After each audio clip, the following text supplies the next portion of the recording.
Улсын хурлын дарга эрхэм гишүүдээ Монгол Улсын засагаас монголчууд ихээр зорчиж амьдарч мөн ажил хөдөлмөр бизнес эрхлэх сурч буй улс орнуудын хууль сахиулах байгууллагуудтай манай улсын цагдаагийн байгууллагаас шууд харилцаа холбоо тогтоож хамтран ажиллах эрх зүйн орчныг бүрдүүлэх зорилгын хүрээнд цагдаагийн байгууллагын хамтын ажиллагааны тухай Монгол улс болон бүгд найрамдах Чех улс хоорондын хэлэлцээрийг байгуулж байна. Энэхүү хэлэлцээрийн зорилго нь гэмтэрхтээ тэмцэх, өртсөн сэргийлэх, гэмтэтгээдийг олж тогтоох, олон нийтийн аюулгүй байдлыг хангах, нийтийн хэв журмыг сахиулахад эрх бүхий байгууллагууд өөр хоорондоо стратегийн болон ажиллагааны талаарх мэдээллийг солилцох, шууд харилцах хэлбэрээр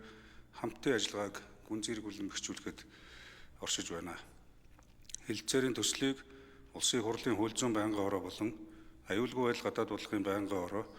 2025 оны 3 дугаар сарын 10-ны өдрийн хуралдаанаар тус хэлэлцэж, гарын үсэг зурх эрхийг засгийн газарт олгосноор Монгол Улсын ерөнхийлөгчийн бүгд найрамдах Чех улсад хийсэн төрийн айлчлалын үеэр талууд 2025 оны 3 дугаар сарын 10-ны өдөр бараг хотноо гарын үсэг зурсан болно. Хэлэлцээр нь 5 хэсэг 29 зүйл хавсралцаас бүрдэж байгаа бөгөөд дараах харилцааг зохицуулахар тусгасан. Үүнд 1-р хоёр улсын эрх үе байгууллагууд гэмтэргийн зохион байгуулагч, тэдгээрийн холбоо хамаарал, бүтэц зохион байгуулалт, гэмт хэрэг үйлдэхэд ашигласан арга техник, мөн террорист бүлэглэл, тэдгээрийн үйлдсэн гэмт хэрэг, цогцос шүүх шинжилгээний байгууллагаас хийсэн үйлчлэг, шинжилгээний дүгнэлт, криминологийн судалгаа, мөрдөн шалгах ажиллагааны арга тактик, түүнчлэн цагдаагийн байгууллагын бүртгэл мэдээллийн сангийн мэдээллийг харилцан солилцоос гадна талуудын хамтын ажиллагаанд дэмжлэг үзүүлж, зөвлөгөө өгч ажиллах, чиг үүрэг бүхий офицер, зөвлөх мэргэжтнүүдийг харилцсан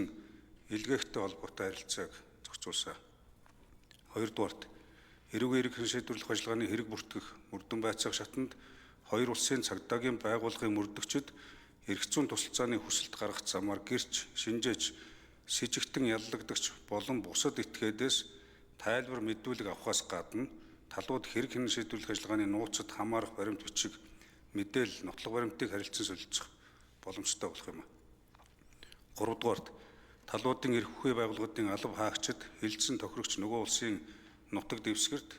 ажиллагаа гүйцэтгэх, ингэхдээ өөрсдийн биедээ авч ирсэн галт зэвсэг,